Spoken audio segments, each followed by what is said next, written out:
Ny mofinaina isan'andro atolotry ny mpitandrina rakotina valina maoly.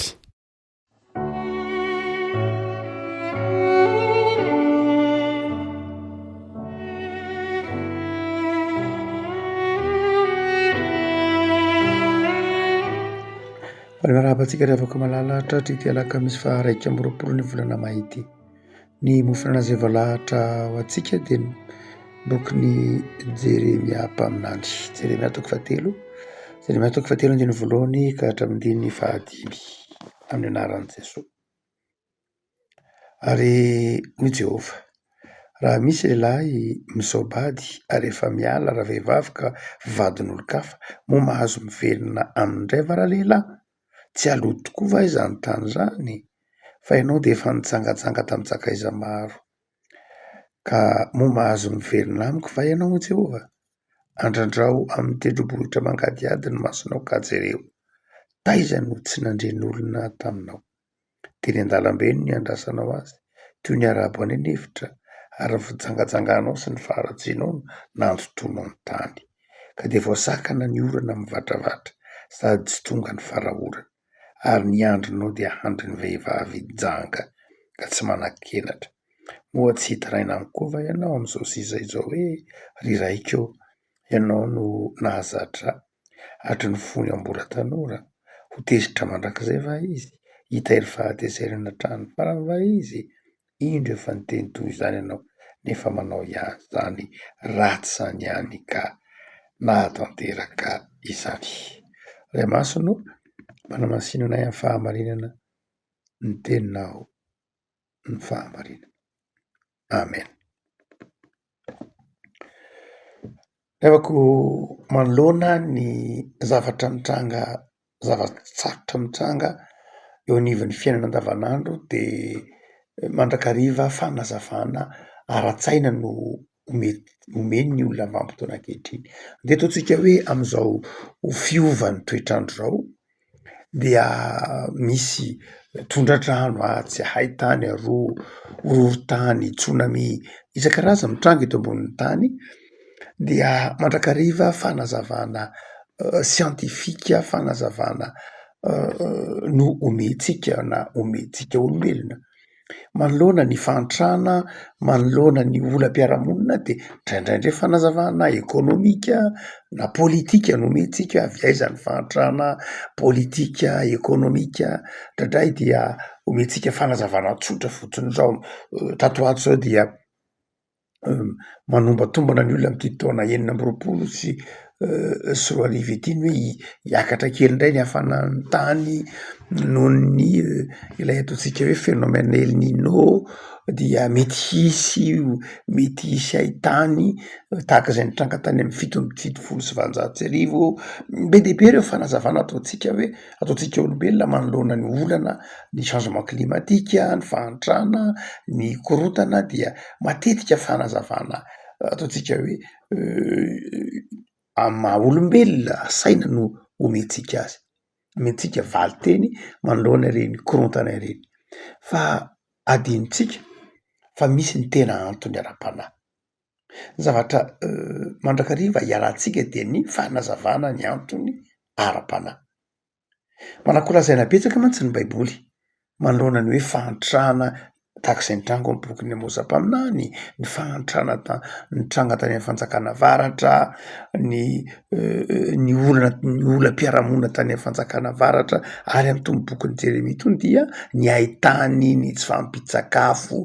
Dia aseho ny soratra masina fa tsy fanazavana ekônomika na fanazavana politika ihany, fa indrindrindrindra fanazavana ara-panahy. Tena misy antony ara-panahy mihitsy mahatonga ny korontana, mahatonga ny haitany, mahatonga faharavana, mahatonga ny faharavan'ny lamina efa napetraka eo anivon'ny fiarahamonina. Dia ny fanazavana tsy omentsika indrindra na hoditsika tsy fantatra dia ny fanazavana ara-panahy. Eto ny faminanian'i Jeremia dia milaza fa ny ara-panahy dia miteraka ny antony amin'ny toe-karena sy amin'ny tontolo iainana. Ary inona ilay fanazavana ara-panahy? Ny fahotan'ny olona, ny fihodinan'ny olona amin'Andriamanitra, Ny fialan'ny olona amin'Andriamanitra dia miteraka fahavoazana eo anivon'ny tontolo iainana, miteraka fahavoazana eo anivon'ny toe-karena, miteraka fahavoazana eo anivon'ny fitantarana sy ny fahasalamana mihitsy. Zany hoe ny fahotana, ny fiodiana ny olombelona, ny fialan'ny olona amin'Andriamanitra dia miteraka fahavoazana ho azy. Tsy manaiky an'izay moa ny olombelona fa mitady hevitra mandrakariva milaza hoe amin'ny fitantanana tsy mety, ny toetrandro, ny toe-tany sy ny sisa rehetra, fa adinontsika fa Andriamanitra ny tompon'ny tantara. Andriamanitra nahary ny zavatra rehetra. Andriamanitra nampisy zao rehetra zao.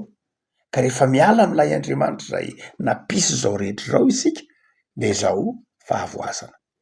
Rehefa ialantsika ilay Andriamanitra, fahendrena ilay Andriamanitra, mana fahefana mitondra ny tany, mitondra ny univera manontolo, de zao fahavoazana no aterak'izany. Amin'ity Jeremia toko fahatelo ity dia mazava ny famanen'i Jeremia, mazava amin'ny lafiny hoe niala tamin'Andriamanitra ny zanak'Israely, oharina amin'ny vehivavy jangy eto ny zanak'Israely, ka niala tamin'Andriamanitra. Ny sarin'ny fijangajangan'ny vehivavy jangy eto dia oharina amin'ny fialana zanak'Israely tamin'Andriamanitra ka nanimpony Andriamanitra tsy izy, nanimpony Andriamanitra tsy izy ka nanamarinany ny tenany mihitsy ary. Amin'ny andininy fa amin'ny toko faharoa zany, amin'ny toko faharoa dia andininy fa 5:30 dia miteny ny tompo anao hoe indro ifandahatra aminao noho ny anaovanao hoe tsy nanota. Dia eto ahitsy ny tompo zany ny fisainana zanak'Israely, ahitsiny amin'ny hoe mila mandihy ny teny ianao satria niala tamin'ny fanomponan'Andriamanitra velona, nanompo Andriamanitra tsy izy, nijangajanga niala tamin'Andriamanitra ka nanompo sampy, nanompo Andriamanitra tsy izy, ny tsy tokony adonoantsika dia ny fanompona ny Baala tamin'ny andron'ny Jeremia mpaminany, na ireo Andriamanitra ny Kananita manodidina tamin'ny fotoan'andro, dia ny fijangajangana masina. Zany hoe mba hahatonga ny fahavokarana tamin'ny andron'ireo olona ireo dia misy famoazana ny Baala amin'ny alalan'ny fijangajangana eny an-tapin-tendrombohitra rehetra eny, ho mariky ny hoe lonaka ny tany dia mitsangajanga eny mitsangajanga, zay le fitsangajangana masina manerana ny tapin-tendrombohitra sy ny tapin-tanety, zay ny endriky ny fanomponan'ny Baala. Kanefa eto zay ny dikan'ity teny ity manao hoe jerenao tsara fa ngazana ngeny tanàna, tsisy ininona ny tanàna, satria mieritreritra ianareo andininy faharoa andrandraona ny tendrombohitra mangadiady ny masona, mangadiady, jerenao fa mangadiady. Zany hoe tsy lay fanompona ny Baala akory no nahateraka ny tendrombohitra ho lonaka ka azo volena, fa vao mainka niteraka haitany, vao mainka niteraka tsy fahampitsakafo.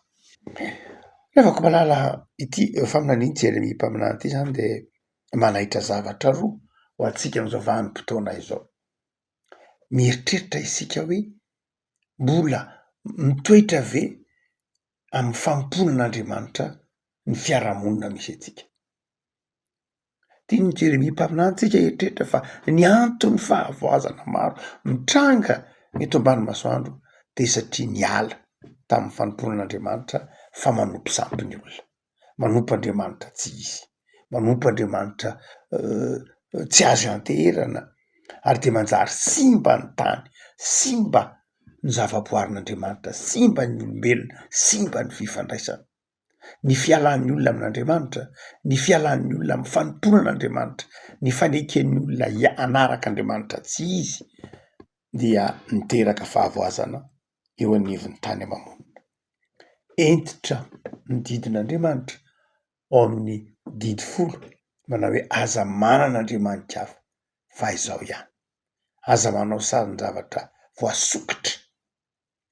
Revako amin'ity andiny tsotra masiny ity ara de mamperitreritra antsika ny tompo ny amin'ny fanompontsika azy.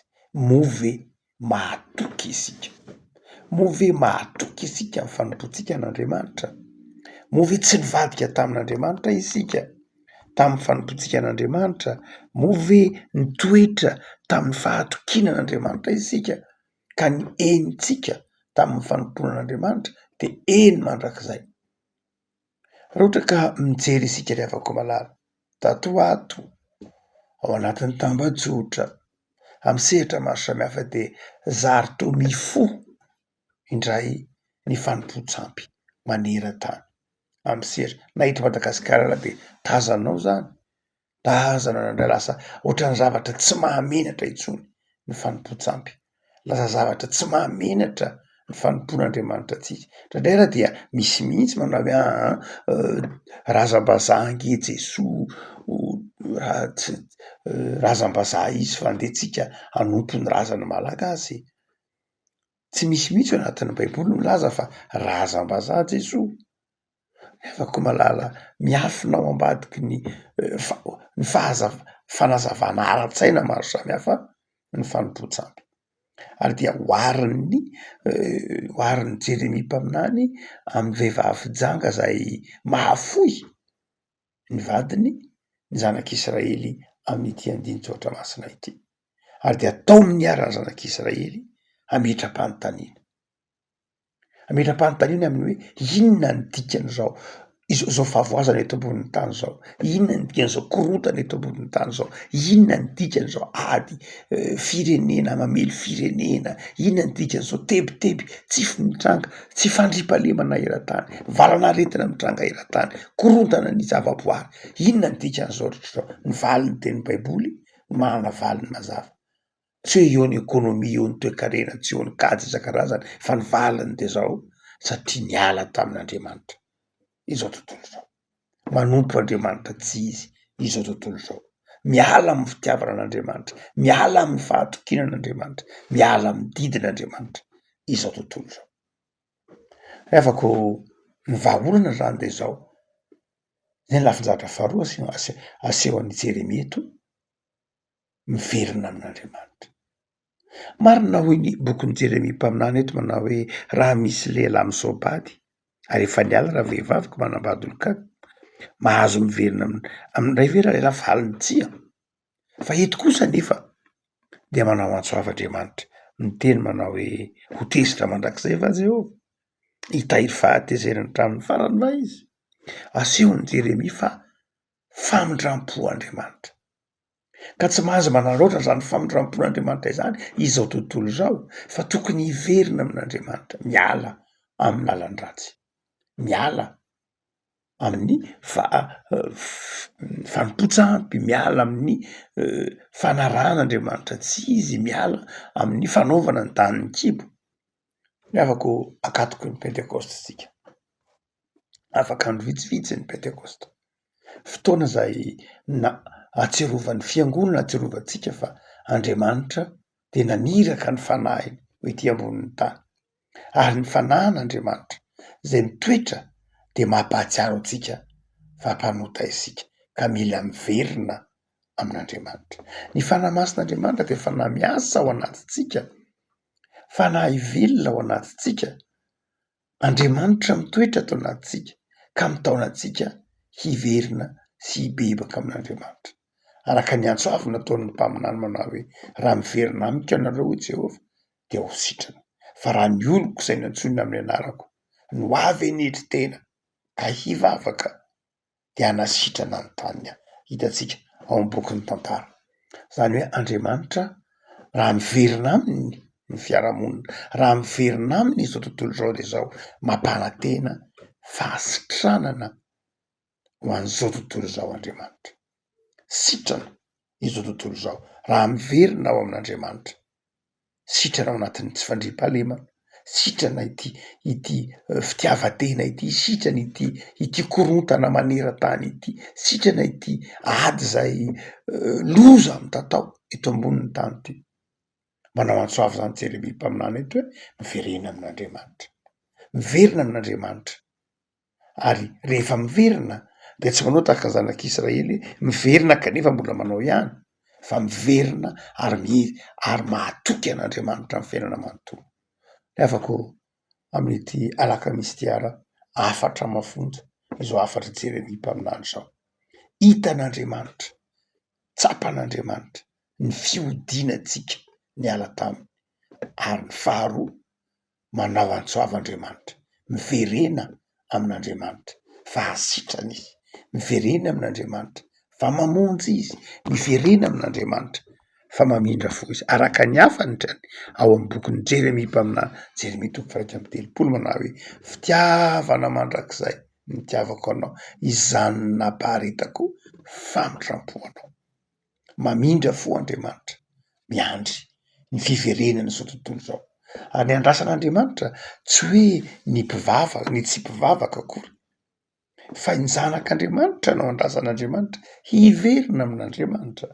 Araka ny teny hoe raha ny oloko, tsy hoe amindra fo Andriamanitra miandry ny fiverenan'ny silamo na miandry ny fiverenan'ny mpanompo sampy, fa miandry ny fibebahan'ny mpanompo ny fievahan'ny kristianina maneran-tany Andriamanitra, ny fiverenan'ny kristianina amin'Andriamanitra no miteraka fahasitranana. Ray amantsika manao hoe ankary zareo arika mpanota, ny silamo mahery fetsika, ny manota, ny mpanompo sampy manota mahatonga ny fahavoazana takizao. Tsia, ny fahotan'ny mpanompon'Andriamanitra, fahotan'ny kristianina maneran-tany ny mahatonga ny fahavoazana.